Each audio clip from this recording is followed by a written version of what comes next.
In 1997, sensors placed deep in the Pacific Ocean by the U.S. Navy picked up a sound unlike any ever recorded. It resembled a biological call, but no whale, no known organism could have produced it. The sound, now called the bloop, lasted over a minute and was detected by multiple hydrophones across 3,000 miles. If it was organic, the creature behind it would have to be larger than any form of life on Earth. Officially, it was labeled ice quake activity. Unofficially, the files went silent. That's just one example. A sound with no source. Lights that defy physics. Experiments that rewrite matter. Bodies found under conditions that shouldn't exist. And signals that answer back. Across decades and continents, science has measured the unmeasurable. And when the data breaks the model, someone always steps in, not to explain, but to erase. Science is not the enemy of mystery. It's built on it. Every great discovery began with a contradiction, a result that didn't fit, a particle that shouldn't exist, a force that came from nowhere. But as institutions grew, so did the need for order. Clean models, repeatable results, anomalies once welcomed became threats. Yet the data is still there, in forgotten archives, in declassified military transcripts, in peer-reviewed journals that stopped receiving citations the moment they crossed a line. And it's always the same pattern. An unusual phenomenon is observed.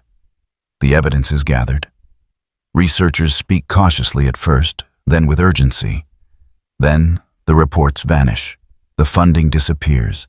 Witnesses go silent. And science, the very discipline sworn to follow the truth wherever it leads, quietly closes the case.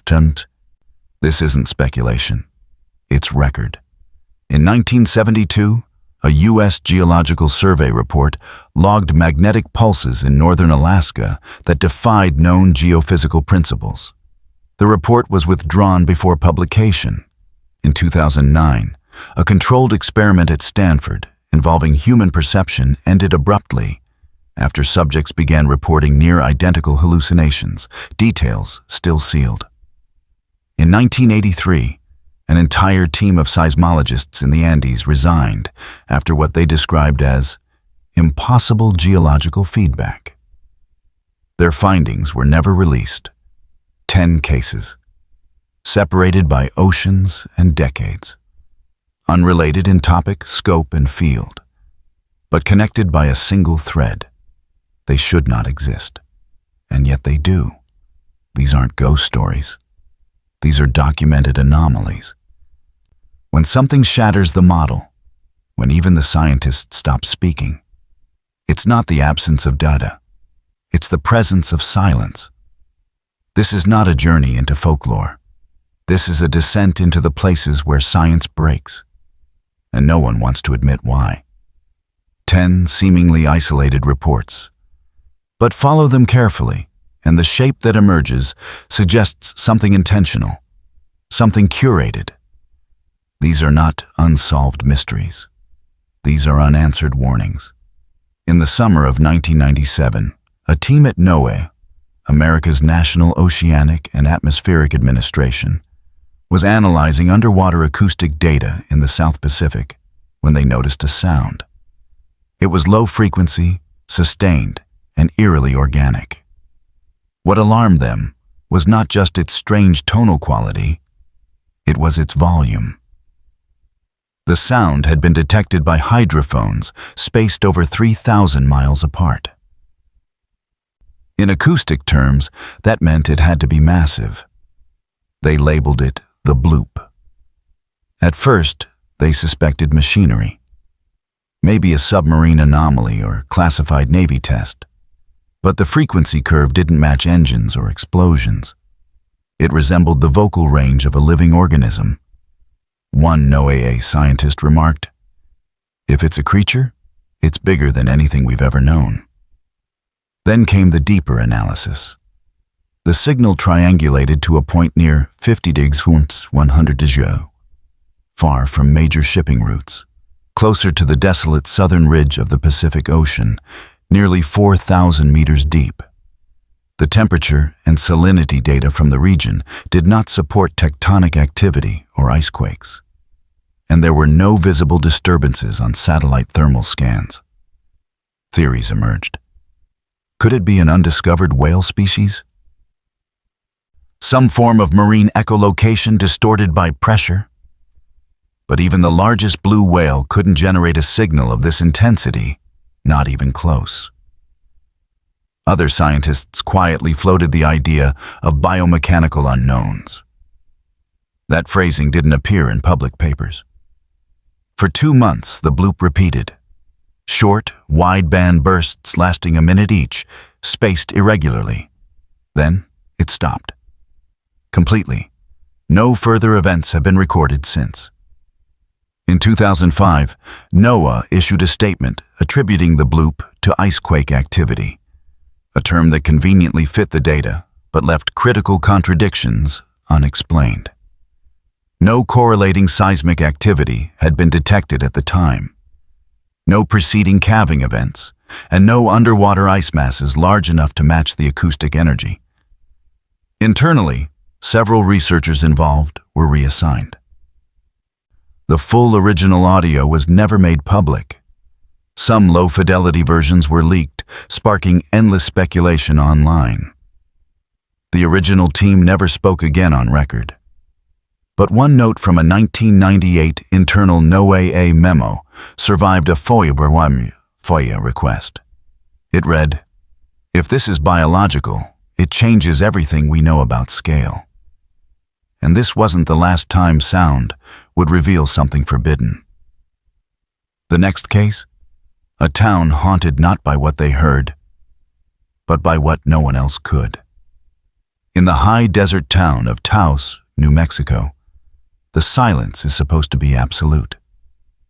Open skies, sparse population, dry wind. But starting in the early 1990s, residents began reporting something that shouldn't exist. A low-frequency hum. Constant, mechanical, untraceable. The first complaints came from retired engineers and military veterans, people trained to recognize noise patterns. They described the hum as a diesel engine idling in the distance. Except there was no engine. It could only be heard indoors. Moving from room to room shifted the intensity. For some, it caused nausea and insomnia. Others reported nosebleeds and disorientation. Scientists were dispatched. In 1993, a team from the University of New Mexico set up sensitive microphones and spectrum analyzers throughout Taos. The goal was simple: record the sound, but no device could detect it. The team documented physiological stress responses in test subjects, but found no acoustic pattern. They labeled it subjective perception, but not everyone dismissed it. A classified British military report from 1978, declassified in part, had mentioned similar complaints near a former weapons testing site in Collingwood, UK. The description of the hum was identical. The frequencies mentioned were below 20 Hz, technically infrasonic, below human hearing. But in both Collingwood and Taos, people claimed to hear it. Clearly. The Taos anomaly attracted more than academics. In 1995, an unmarked van equipped with electromagnetic shielding and signal jammers was seen parked near town limits for 2 weeks. Locals reported that during that time, the hum ceased entirely. The van left. The sound returned. By 1998, federal interest evaporated. Studies were shelved. Residents were told it was mass hysteria, a psychological artifact, or simply tinnitus. But those who heard it continued to suffer. Over 2,000 residents filed complaints. At least 14 moved away permanently, citing mental health collapse. One man, Calvin Reyes, a retired satellite technician, claimed to have traced the strongest signal concentration to a ridge southwest of town. He brought measuring equipment, took recordings, and sent them to multiple labs. A month later, he was found dead. Ruled natural causes. His equipment was missing. In 2013, NASA's Jet Propulsion Lab quietly funded a short study on localized acoustic anomalies in geomagnetically stable zones. Taos was one of the listed coordinates. The study was canceled before any results were published. To this day, the hum remains, audible only to some, untraceable to all. No source, no origin, and it was not the last time the Earth itself would glow. The next story takes us to Norway, where the sky, not the air, begins to speak. In central Norway lies the Hessdalen Valley, a quiet stretch of forest and mountains with fewer than 200 residents. But since the early 1980s, the valley has played host to something no one can explain. Pulsating lights in the sky, appearing without warning, hovering, zigzagging, or vanishing in silence. Witnesses describe them as orbs, white, yellow, or blood red, ranging from the size of a basketball to a small car. Some hovered at tree height. Others shot into the clouds at impossible speeds. Unlike auroras, these lights appear in clear skies, often low to the ground, and emit no radiation consistent with solar storms. In 1984, after nearly 200 sightings in 1 year, the Hessdalen project was launched by Unsolved University College. Scientists installed automatic measurement stations with magnetometers, radar, spectrographs, and thermal cameras. The goal was to collect data without human interference. They succeeded. The instruments captured dozens of light events.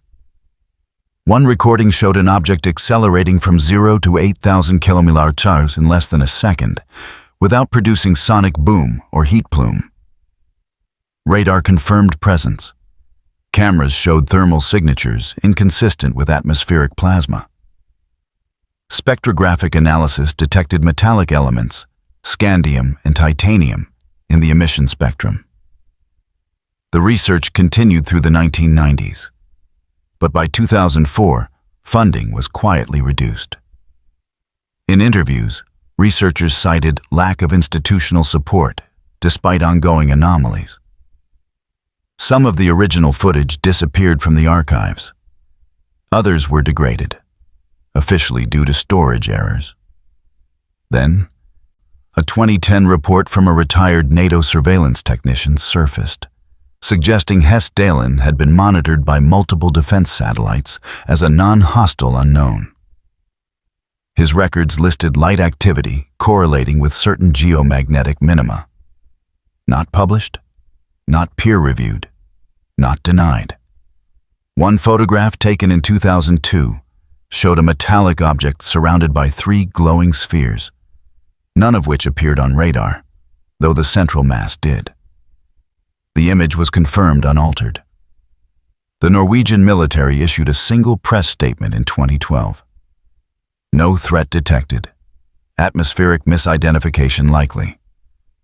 But off the record, a researcher from the original team claimed, "We were told to stop asking questions, but the valley hasn't stopped answering." As of 2025, the lights still appear, sometimes only once a month. Sometimes 5 times in a night.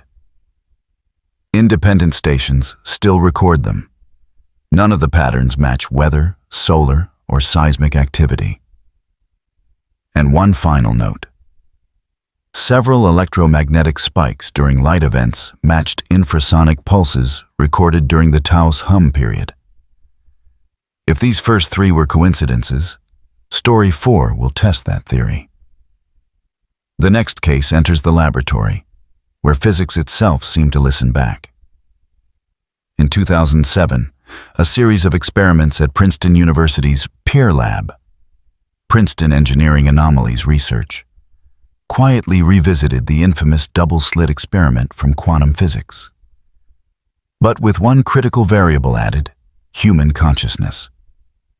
The double-slit test, a cornerstone of quantum theory, shows that particles behave as both waves and solids depending on observation. Simply put, when not observed, electrons form interference patterns like waves. When observed, they act like discrete particles.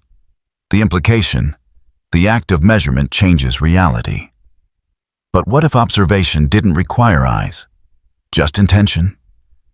Princeton researchers, using ultrasensitive photon emitters and optical detectors, designed an experiment where subjects were placed in adjacent rooms and asked to focus on the photon stream through visualization techniques. The goal was to determine whether intention alone could collapse the wave function. Over 4,000 trials were conducted. Control groups were used. Shielded environments were implemented. And the results, though subtle, showed statistical deviations. The interference pattern changed slightly, too consistently to be dismissed as chance. The probability of randomness? Less than 1 in 500. When the results were submitted to journals, reviewers hesitated. One physicist's internal note read, "We must tread carefully. These implications border on metaphysics." The study never made it past peer review. Still, the data was compiled and presented at a closed symposium in Munich in late 2008. Among the attendees, representatives from CERN, DARPA, and a Japanese neuroscience institute. None issued statements afterward. Within 6 months, PR lost all funding, officially due to lack of academic direction. Unofficially, several team members were reassigned or left academia entirely. In 2010, the lab's director, Dr. Brenda Kott, gave a private interview later leaked online. She said, "What we saw wasn't proof of mind over matter. It was proof that mind is part of matter. And someone didn't want that public." A year later, Kott was found dead from carbon monoxide poisoning in her garage, ruled accidental. She had no history of depression. Her lab's servers were wiped within days of her death. No backup files were located. Only fragments of raw data remain. Enough to suggest that during the experiments, spikes in theta brainwave activity occurred in sync with photon deviations. One line from the internal report survives. The observer effect is not metaphorical. It is structural. Intention alters outcome. If true, it means consciousness is not just a passenger in the physical world. It is part of the machinery. And as we shift from mind to matter, the next case rewrites the body itself. Because when 9 people died in the Ural Mountains, what killed them wasn't exposure. It was pressure no known storm could produce. In February 1959, 9 experienced hikers from the Ural Polytechnic Institute vanished during an expedition through the Ural Mountains. Their final camp was found on the slope of Kholat Syakhl, Mountain of the Dead in the local Mansi language. What investigators uncovered has haunted forensic science for decades. The tent was discovered slashed open from the inside. The hikers had fled barefoot into sub-zero temperatures, some in only undergarments. 2 were found near a tree, huddled, with burns on their hands. 3 others were spaced along a path back to the tent, dead from exposure. But the final 4 were found in a nearby ravine. Their injuries were not consistent with hypothermia. 1 had a crushed skull. 2 had shattered rib cages. 1 was missing her eyes. Another, her tongue. No external bruising. No defensive wounds. Internal injuries likened to a high-velocity car crash. Soviet pathologists were baffled. The official report called it an unknown compelling force. Years later, declassified documents revealed something stranger. Soviet aerial reconnaissance had detected strange orange lights in the sky above the pass days before the incident. Background radiation at the site was elevated. The hikers' clothes contained traces of radioactive isotopes, though they had not been near any known nuclear sources. A piece of torn fabric retrieved from a nearby tree branch showed signs of intense heat exposure without fire damage. Thermobaric testing was inconclusive. The case was reopened in 2019. Russian officials concluded that an avalanche was the likely cause, but multiple avalanche experts, including from the Swiss Federal Institute for Snow and Avalanche Research, countered the findings. The slope angle was too shallow. No impact trauma matched snow compaction. The injuries were directional, not blunt force. One line buried in the original Soviet file read, "Localized pressure event with vertical dispersion. Energy release profile unknown." Some theorized infrasound, low-frequency vibrations that induce panic, nausea, disorientation. But that would not shatter bones. Others suggested secret weapons tests. But no fragments, no burn radius, no impact points were found. And then there was the final photograph found on one of the cameras. A blurry image of lights in the sky, streaking, circular, bright. Dismissed as exposure error. But enhanced, it shows multiple light sources, triangular formation. A skeptic might say this was fear-induced chaos, misinterpreted injuries, a tragic case of exposure. But if that were so, why were the case files sealed for decades? Why did 2 of the autopsy doctors never work again? And why did a government that knew how to lie choose instead to say nothing? In 2023, an independent analysis by geophysicists in Krakow found magnetic anomalies in the soil near the site, still active, still unexplained. The pressure that night was not from snow. It was something else. The next case returns us from the mountains to the suburbs, where something invisible came through the windows and left a town paralyzed. In the summer of 1944, as World War II dominated the headlines, the small town of Mattoon, Illinois, experienced a series of incidents that never made the national front pages, but defied all logic. It began on the night of August 31st. A woman named Mrs. Kearney awoke to a sweet, choking smell. Moments later, she found herself unable to move her legs. Her husband rushed in from another room and claimed to see a shadowy figure disappearing into the night. She recovered, but the same pattern repeated the following evening, this time at a neighbor's home. Within days, more reports surfaced. A sickly sweet gas seeping through open windows, followed by temporary paralysis, dizziness, and nausea. Witnesses claimed to see a tall man in dark clothes lurking nearby. One victim described hearing a faint clicking sound before the onset of symptoms. The attacker was never caught. Police found no fingerprints, no footprints, no physical trace at all. Over the next 2 weeks, over 30 people reported symptoms. 7 were hospitalized. Doctors confirmed elevated acetylcholine levels, indicating interference with neuromuscular signals. But no known compound explained the odor, the rapid onset, or the temporary paralysis. The substance, if it existed, left no residue. Multiple families fled town. The press dubbed the mysterious figure the Mad Gasser of Mattoon. Panic spread. Police patrols increased. The FBI was quietly notified, though no public federal investigation occurred. Then, just as suddenly as it began, the event stopped. Overnight. No arrest, no confession, no explanation. Later attempts to explain the attacks ranged from mass hysteria to industrial pollution to wartime chemical tests. The hysteria theory dominated for decades. Until in 2006, a declassified Army document from Fort Detrick, dated September 1944, referenced a field dispersal test for airborne paralytic agents in non-combat zones. One of the listed towns was redacted, but the coordinates match Mattoon. Local journalist Henry Lowell, who had collected over 100 pages of notes during the incident, had his home burglarized in 1947.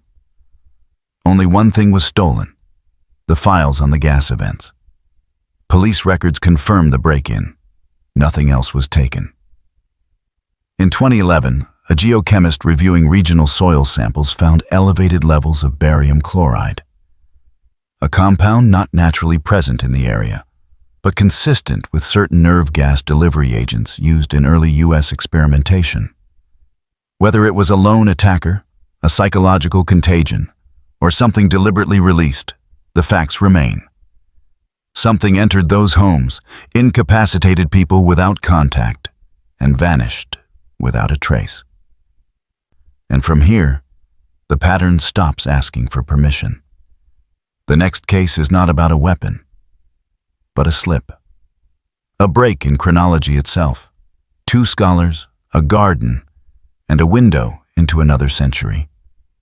In August 1901, 2 English academics, Charlotte Ann Moberly and Eleanor Jourdain, visited the Palace of Versailles during a summer break from their administrative duties at Oxford. Their intention was simple: a leisurely tour of the Petit Trianon, a modest retreat once used by Marie Antoinette. What they experienced instead remains one of the most unnerving time-slip events ever recorded. As they entered the gardens, both women described an immediate sense of disorientation. The temperature dropped. The air felt heavy. People appeared nearby, but their clothing was strange. 18th century French court dress, powdered wigs, tricorn hats. A man with a pockmarked face stared blankly before vanishing into the hedges. A woman sketching on the lawn looked up, visibly startled, and then froze in place. The women reached the steps of the Petit Trianon, only to find the area deserted. Then, as if crossing an invisible line, they re-entered the 20th century. The crowds, modern tourists, and ambient noise returned all at once. Shaken, they left Versailles immediately. Weeks later, they compared notes and were stunned by the consistency of their memories. They documented the event meticulously, cross-referencing architectural details and specific garden layouts. In 1911, under pseudonyms, they published an adventure describing their experience. The book was ridiculed by critics, but several details they described were later verified by historians. For example, a hidden bridge, no longer visible in the modern layout, was confirmed through restoration maps to have existed during the late 1700s. Their mention of green shutters, absent in contemporary Versailles, was later matched to archival restoration logs. Even the strange silence they experienced was echoed in seismic readings from that afternoon. A momentary drop in ambient vibration, recorded by an unrelated geophysical team in Paris. Some suggested shared delusion, mass suggestion, or a literary hoax. But handwriting analysis confirmed that both women kept separate diaries of the event with aligned timelines. Their professional reputations, conservative, measured, stood in contrast to the bizarre nature of their claim. In 1931, long after Moberly's death, a Versailles curator found a sketch in a drawer labeled Antoinette's Last Afternoon. The woman in the image, drawn in 1789, bore an uncanny resemblance to the figure described by Jourdain. The pose, clothing, and location, beneath the same tree, matched her account exactly. Was it hallucination, a psychological mirroring, or a rip, however brief, in temporal continuity? Neither woman ever retracted the story. Until her death in 1924, Jourdain maintained, "We were there, but it was not our century." And that notion, that time might not be fixed, would return decades later in a far more dangerous setting. Because in 1978, across the Atlantic, an experiment attempted to weaponize sound and opened something else instead. In 1978, a classified British military research project was launched in the rural outskirts of Collingwood, England, an unremarkable village shadowed by Cold War anxieties. The project's stated purpose: environmental resonance studies for non-lethal field deterrence. The real agenda: to test whether subsonic frequencies could be used to alter human perception and behavior without physical contact. The testing site was a decommissioned munitions factory, retrofitted with ground-based transducers capable of emitting low-frequency acoustic waves between 5 and 20 hertz, below the threshold of human hearing. According to internal memos leaked decades later, the goal was to stimulate targeted neurological effects: anxiety, visual distortion, and motor confusion. Local residents were never informed. Within the first 2 weeks of full-frequency operation, oddities emerged. Livestock abandoned feeding areas. Dogs refused to enter certain fields. Residents in the test radius began reporting symptoms eerily similar to those from the Taos hum: vertigo, sleep paralysis, auditory hallucinations. Several heard a persistent low-pitched droning, just as in Taos decades later. One technician noted in his journal, "It's as if the sound is watching us, not broadcasting, but listening." On the 18th day of continuous output, a flock of over 200 starlings fell dead within a 200-meter radius of the site. Autopsies found no chemical traces, no pathogens. Their inner ears showed signs of hemorrhage. Human testing was halted. Then came the breach. During a calibration test on October 9th, an equipment failure caused a feedback loop that amplified the subsonic output exponentially for 14.3 seconds. Within that window, monitoring systems registered anomalous magnetic interference. Analog clocks reversed. 2 technicians experienced memory blackouts. One, Alan J. Price, reportedly collapsed while screaming, "It's behind the glass!" No glass was present in the testing chamber. Overnight, the project was shut down. Equipment was seized. All personnel were reassigned under Official Secrets Act orders. The only surviving technical log references a momentary inversion in perceptual locality. The phrase does not exist in any known acoustic physics literature. Years later, declassified reports confirmed something more troubling. A resonant harmonic in the emitted frequencies matched the dominant spectral line recorded in the Taos hum. The match? 97.6%. When independent researchers attempted to replicate the test in 2003 using modified infrasound arrays, the attempt was forcibly shut down by Ministry of Defense representatives within 48 hours. No explanation was given. A local resident, Margaret Eves, later published a memoir stating that during the tests, she began hearing voices from a dead radio. They didn't speak English. They didn't speak anything. A researcher's final note before the shutdown simply read, "We didn't open a door.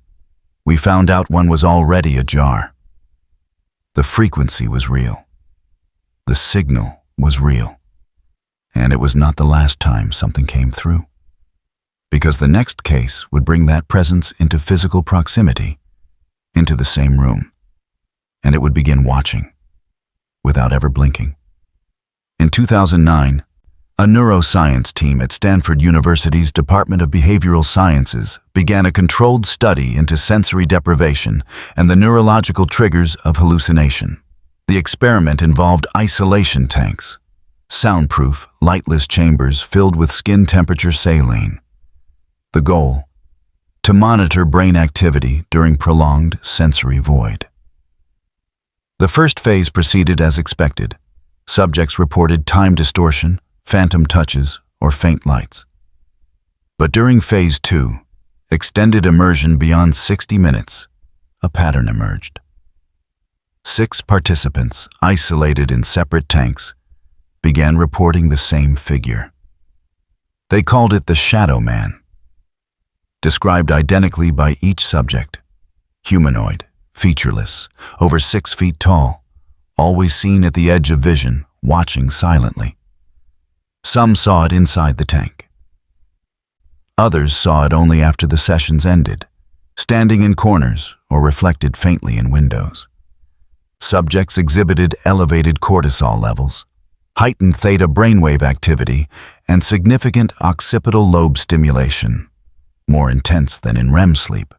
The figure appeared not only in subjective reports, but, according to internal logs, in peripheral vision tests and retinal scans. One participant, Darius Finn, awoke screaming after a session. He claimed the Shadow Man had whispered a series of numbers. Those numbers, recorded in his file, corresponded to coordinates in Kazakhstan, later confirmed to be the site of a Soviet-era radar array decommissioned in 1987. The lead researcher, Dr. Melissa Harrow, attempted to publish the findings under the title Perceptual Archetypes in Deep Void Conditions. The paper was withdrawn 2 days before peer review. The lab was closed within the month. Officially, the closure was due to budget reallocation. Unofficially, 6 of the 12 long-term participants could no longer be contacted. Their digital records at the university deleted. FOIA requests returned no documents, no funding traces, no personnel assignments. In 2014, a journalist recovered a fragmented video file from an archived lab drive. It showed infrared footage of a subject mid-session. For a brief moment, a second heat signature appears in the tank, tall, stationary, unaccounted for. Experts called it a thermal glitch. But when reversed and spectrally enhanced, the signature doesn't fade. It leaves. Dr. Harrow vanished in 2015. Last seen boarding a flight to Reykjavik, never arrived. A note left in her apartment read, "They aren't imagined. We are." Since then, similar entities have appeared in reports from sensory labs in Germany, Canada, and South Korea, each describing the same figure. Each time, funding is withdrawn, teams disbanded, and records disappear. If the Cullingwood tests cracked open a door, this study looked through it and found something already looking back. And if observation alters reality, what happens when reality begins to observe us? The next case answers that question, because in 2022, a Cold War ghost began broadcasting again, and someone, or something, replied. In February 2022, a dormant shortwave frequency once associated with a Cold War numbers station known as XZV came alive again after decades of silence. The station, notorious for its cryptic broadcasts of mechanical voices reciting strings of numbers, had been inactive since the early 1990s. Its sudden reactivation drew attention from amateur radio operators around the globe. Located at 4625 kHz, the signal was faint but consistent, repeating sequences of numbers in a monotone male voice, punctuated by long silences. The accent was indeterminate, the cadence unnatural. Recordings were quickly made and analyzed. But what happened next broke protocol and broke minds. A Canadian signal researcher, Grant Miles, who had studied number stations for over a decade, decided to transmit a response. Using a low-watt transmitter, he encoded a return sequence based on the original pattern. Harmless, he thought. A test. 7 hours later, XCV broadcast again. The voice had changed. It was his. The signal, now clear, repeated his exact words. Inflection, tone, even the slight cough between numbers. Except the sequence had altered. It included prime numbers interwoven with exact timestamps from his past broadcasts, some of which had never been uploaded or made public. Miles went silent for 3 days. When he resurfaced, he claimed the station had begun broadcasting messages before he sent anything. Pre-echoes. In one log he wrote, "It's as if it's transmitting from the memory of something that hasn't happened yet." Other operators confirmed the phenomenon. Random bursts of data appeared in the margins, non-binary code clusters, unrecognized syntax, segments of Morse that translated to irrelevant but eerily personal phrases. One burst simply read, "Your turn." Attempts to triangulate the origin failed. Directional antennas traced it to the high Arctic, near a decommissioned Soviet research station, now buried in ice. Satellite imagery showed no heat signatures, no operational infrastructure. In April 2022, Miles vanished from his home in Ontario. His equipment remained untouched. His laptop was still recording, frozen on a live spectrogram feed. At the moment of his disappearance, the frequency displayed a harmonic anomaly matching that of the bloop's signal profile from 1997. Weeks later, XTV stopped broadcasting. The final message, an 11-digit sequence that corresponded to the coordinates of the Dyatlov Pass. Since then, no official agency has acknowledged the station. No known country claims ownership. But it's not silent. Listeners across the globe still report brief bursts, always at night, always preceded by a moment of total radio silence across surrounding bands. These aren't random phenomena. They are markers, patterns, echoes from something not bound by time or physics. And if these 10 cases prove anything, it's this. We are not the ones mapping the signal. We are the signal being mapped. Now we turn from evidence to implication. Because the true question isn't whether these events happened. It's why they were never meant to be understood. If even one of these cases is true, just one, then the framework we call science is not incomplete. It is actively curated. What if the universe is not a passive arena of laws and forces, but a layered architecture, adaptive, aware, and selective in what it reveals? What if the anomalies we encounter are not failures of understanding, but intentional breaches?